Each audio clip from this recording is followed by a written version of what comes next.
Welcome to No Movies in Hell. I'm Chris Geiger.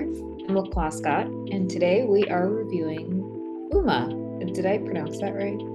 I think so. Umma. Oma, I think Umma. yeah. Sandra Oh. Yes. I thought this was like a Dermot Mulroney. yes. I thought this was gonna be more Korean than it was. Well, where did you see it? Did you see this on Netflix or in the movie theater? Was In it in the the movie theater. theater? hmm Okay. It wasn't out very long, but I did see it in the theater. I thought it would be much more Korean language than it was. I also thought it would be scarier than it was.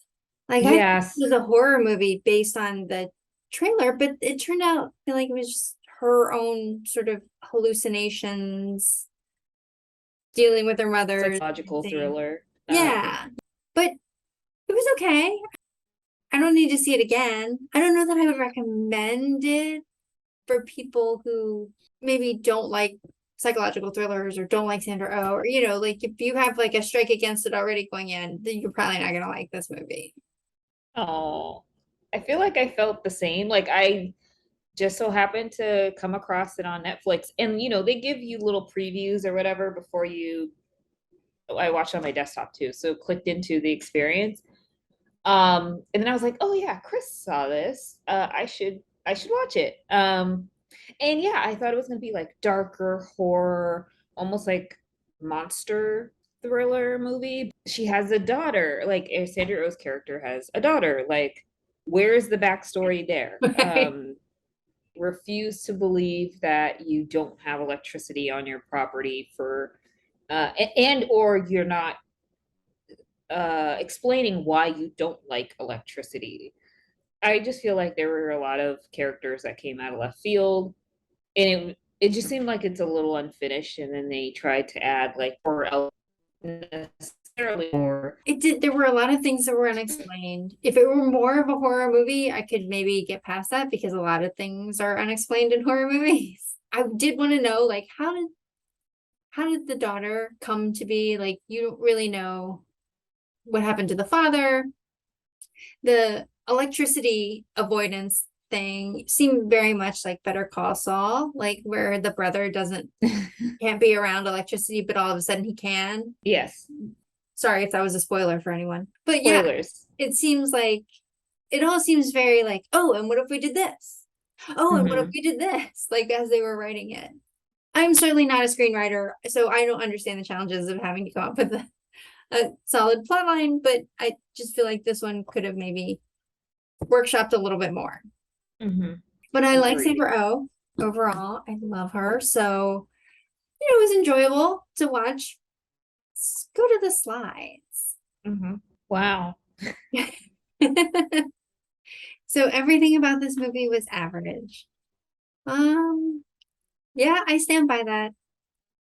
Yeah, I mean, even, I was trying to find, what are the bright spots of this film? Like, how did there are so many gaps to what you said earlier. Like, Sandra Oh's character, it goes from an accountant to a beekeeper to selling her wares online. She escapes, a family uh, like I don't say tragedy, or it just seemed, you know, like a lot of generational trauma that she's shielding her daughter from, but she's not talking about it with her daughter. And she's just kind of like in the middle of nowhere.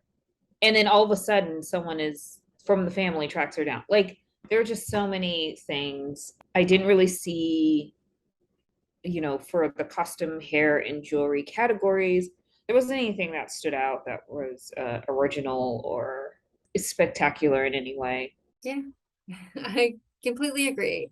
That was the thing I thought of though. Like her house is very nice and she has a lot of land. Like, how is she affording that? Like, not doing right, like just doing the taxes for this guy who has like a general store down Mm-hmm. the road. That can't be paying the bills or, Right. or the amount of honey she's selling, right? Like, Yeah. yeah, like it just seemed not tenable the way she was living. financially. Mhm. All right, we don't need to spend any more time on Umma. Do you have anything to plug in this episode? Not really. I just want to thank everybody for watching our videos, our reviews on YouTube. So thank you for the recommendations. We will be looking into them to see if some of these films are available in theater, preferably, and then in streaming, on streaming. Yeah. Do you have anything to plug? No, I was just gonna say, yeah, we moved everything from Patreon over to YouTube, so you can see all of our stuff there. You can like and subscribe. So we're actively soliciting likes and subscribes now. We have 3,000 Years of Longing episode coming up. That'll be fun. Hopefully we'll start to incorporate more foreign language movies into our anthology. Mhm.